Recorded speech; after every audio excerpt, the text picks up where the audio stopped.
Hello again, this time plot 100, September's update, and I'm starting off in Carpet Corner. I spent yesterday evening digging this up, and I know this is a bit of a mini rant, but I do not understand why people bury carpet. It's a bugger to dig up, and it usually has loads of red ants' nests in, which this one did as well, and some of them got in my boot. It was a very sweary half hour. They hurt like hell. So I've been digging it out. This is where I dug it out from. It was just literally piled up bit upon bit upon bit. And obviously the spade doesn't go through it and you have to pull it up and mattock it out. And it's a real pain. Anyway, on the plus side, I have this new shiny new bed to play with and dig over. And then I need to decide what to do here. No, that was onions in Carpet Corner. I don't know whether to make it into more beds or I actually have a spare greenhouse kicking about. I bought it, a year or so ago, and it's been lying in bits behind the shed ever since because I've not really been able to think about where I wanted to put it. And then I found a very cheap one at B&Q, so that's on the other plot. But yes, this could house another greenhouse, which means I would have lots of space for even more chilies, melons, stuff that I can't possibly squeeze into the other one, which would be great. Or I could grow things that are huge, like cabbages. I've not grown a cabbage before, that might be good. What I don't want is to put anything permanent in here because, if I can do this properly, there we go, look, it has this growing in it now, which has come over from here. This, show you again, is horsetail, and nothing will kill it, or pretty much nothing I can use anyway as an amateur gardener. So I need to live with it and not have permanent trees or bushes that I might want to take with me when we move. So yeah, don't know what to do with it. Well, it's probably a problem for next year. Down here I've been picking up my onions. These are grown from seed and they're Ailsa Craig, and they are absolutely ruddy enormous. Look at that. Look at the size of that. I've never grown an onion before. It's blooming brilliant. So they're drying off in the sun and we'll go in the greenhouse to dry off a bit more for the weekend because I think it's going to get rainy. Down here I have my fruit bed, which is moving definitely now up to the top, and my apple tree, which has very tiny apples on it, but they are delicious. Then courgettes, which have come to the end and weren't really worth putting in, to be honest, this year. And comfrey, which is going like the clappers, but I won't harvest it again this year. So, given this fruit bed is moving, I can step all over it and show you the ochre.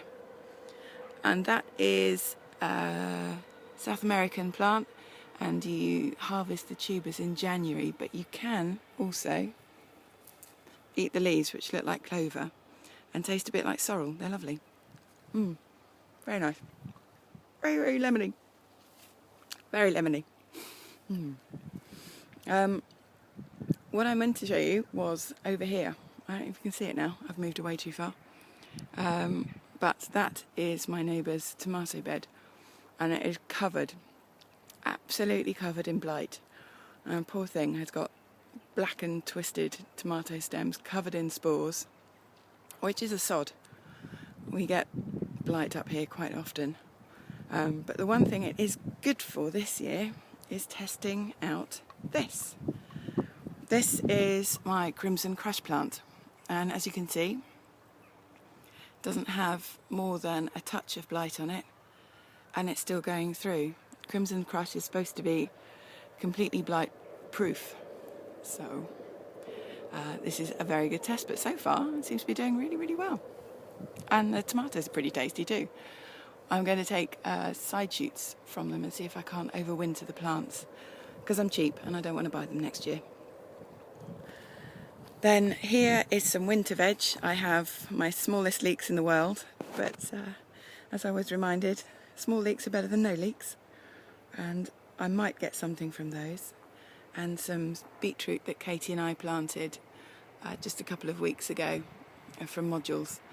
and that might, again, it might come to something. I have some poppies for breadseed at the back, and a couple of squashes. There's another squash here.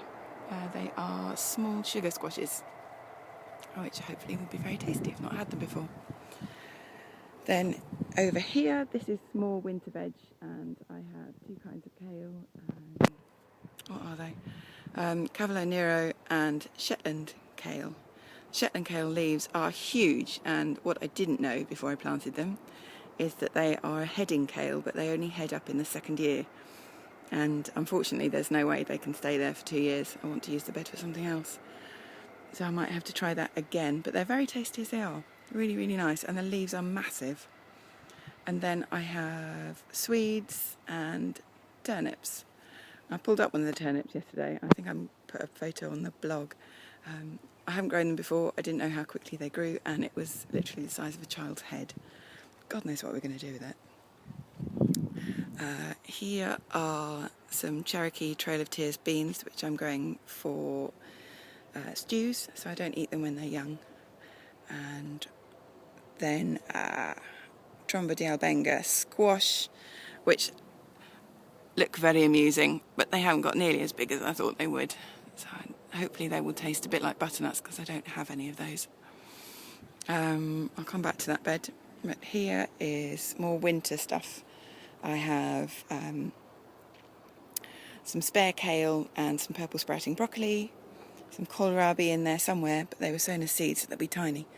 And at the back, some Brussels, including 2 tiny red ones, which I haven't been very good at looking after, so that will probably be nothing by the end of the year. And some spare cucumbers, which are doing really rather well. Then this bed, I have more ochre, which again will be dug up in January, and I'm taking some of the leaves now for salads. And beetroot, which are ready to put in. And this, which is really interesting stuff. Where's my shadow? This is leaf chicory, and what you do with it, pick it, don't eat it raw because it is bitter as hell. You boil it. Chop it up, boil it for about 10 minutes, and then mix it with something like spinach, or what I've got back here, which is chard, and some garlic, and it makes a really, really tasty, slightly bitter green, but they're lovely. And we make Italian flatbreads called piadina and stuff them with that and a little bit of blue cheese. A very tasty dinner. And then some marigolds for the bees and flying things.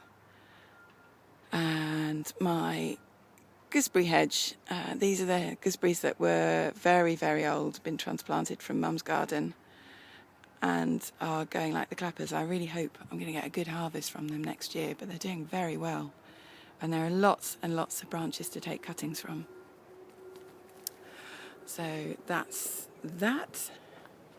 Come back up to the main path. I'm a bit worried my storage is going to run out, or my battery, any minute now, and it's just going to go dead. Anyway, here I have one squash, which only has one squash on it, which is a bit of a shame. And this is genius, but I did underestimate how heavy the beans are going to be. If you can see, the back bamboo is bowed nearly into a U shape under here. But these beans are just hanging down. They're lovely and easy to pick. Or they would be if I hadn't covered the ground in squash and tomatillos. So it's a bit tricky getting in there, but you can do it. Then the fruit coming to an end, really. There's a swooping back there. There's a bit of a blighty tomato. I need to get rid of that today because I don't really want to be infecting everybody else if they haven't been already. Some more beans, Mrs. Fortune's climbing beans, again for soups and things. And see what they taste like. Hello, shed. Some pears. You can't really see the pears because this has completely covered them, which is a chocha, and it's actually growing from the other side of the shed, and it likes this side quite a lot, so it comes round and covers the pear trees, which have got pear rust, as they do every year. And then at the back here you can see the achocha and my now blighted tomatoes, which again are going to come out today and get taken to the tip. So that's that. I hope you've enjoyed it. Thank you.